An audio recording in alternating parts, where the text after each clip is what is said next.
ঘুমিয়ে পড়লেই জয় আর জেগে থাকলে হার, এমনই এক অদ্ভুত প্রতিযোগিতায় মেতেছেন দক্ষিণ কোরিয়ার রাজধানী সিউলের শত শত মানুষ, যেখানে সবচেয়ে গভীর ঘুমই নির্ধারণ করেছে বিজয়। কেউ রাজকন্যার পোশাকে, কেউ বা কোয়ালার সাজে, সবাই প্রস্তুত শুধু ঘুমানোর জন্য। প্রতিযোগিতার নিয়মও ছিল বেশ অভিনব।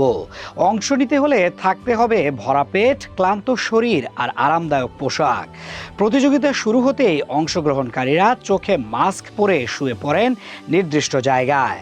এরপর শুরু হয় নীরব লড়াই, কে কত গভীর ঘুমে যেতে পারেন।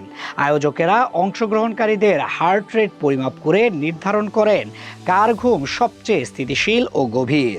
শেষ পর্যন্ত ৮০ বছর বয়সী এক ব্যক্তি এই প্রতিযোগিতায় বিজয়ী হন, আর রানার আপ হন ৩৭ বছর বয়সী অফিস কর্মী হুয়াং দোসিয়ং।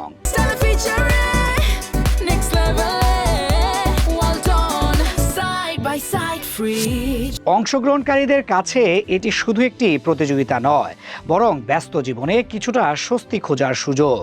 কেউ বলেন কোয়ালার মতো গভীর ঘুম পাওয়ার আশায় বিশেষ পোশাক পরে এসেছেন, আবার কেউ জানান কাজের চাপের মধ্যে এমন একটা আয়োজন সত্যি প্রয়োজন ছিল।